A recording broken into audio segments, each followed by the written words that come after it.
America में हाल ही में हुए विमान हादसे के बाद राष्ट्रपति डोनाल्ड ट्रंप ने दुख जताते हुए ऐलान किया कि इस हादसे में कोई भी जिंदा नहीं बचा।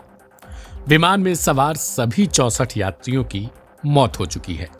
हालांकि ट्रंप ने यह भी साफ कर दिया कि इस हादसे के जिम्मेदार पूर्व राष्ट्रपति जो बाइडेन और बराक ओबामा हैं।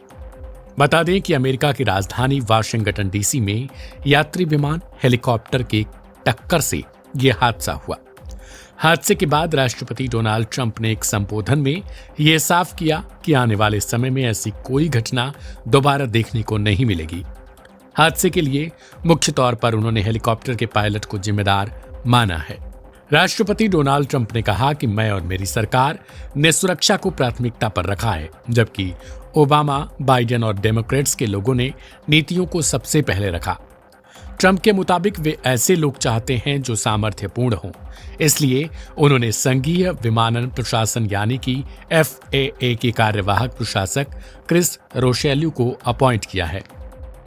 डोनाल्ड ट्रंप ने कहा कि पायलट और ATC की गड़बड़ी के कारण और एयर ट्रैफिक कंट्रोल सिस्टम को सही तरीके से नहीं बनाए जाने के कारण ही यह हादसा हुआ है।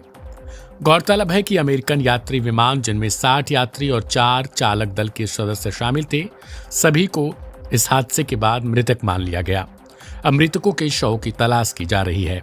न्यूज एजेंसी रॉयटर्स की रिपोर्ट के मुताबिक अमेरिकी एयरलाइंस फ्लाइट 5342 बुधवार को वाशिंगटन डीसी के रोनाल्ड रीगन नेशनल एयरपोर्ट के पास एक ब्लैक हॉक हेलीकॉप्टर से लैंडिंग के समय टकरा गया। टक्कर इतनी जबरदस्त थी कि इस घटना के बाद एयरपोर्ट से सभी उड़ानों को रद्द कर दिया गया। रोनाल्ड रीगन नेशनल एयरपोर्ट ने बुधवार देर रात एक बयान जारी कर इस बात की पुष्टि की थी। विमान दुर्घटना की सूचना मिलते ही आपातकालीन कर्मियों ने मौके पर पहुंचकर स्थिति को नियंत्रित किया। वाशिंगटन डीसी फायर डिपार्टमेंट ने अलग से पुष्टि की। मीडिया रिपोर्ट्स की माने तो रात करीब 9 बजे यह टक्कर हुई। इस समय जेट विमान विचिटा कंसान से उड़ा था।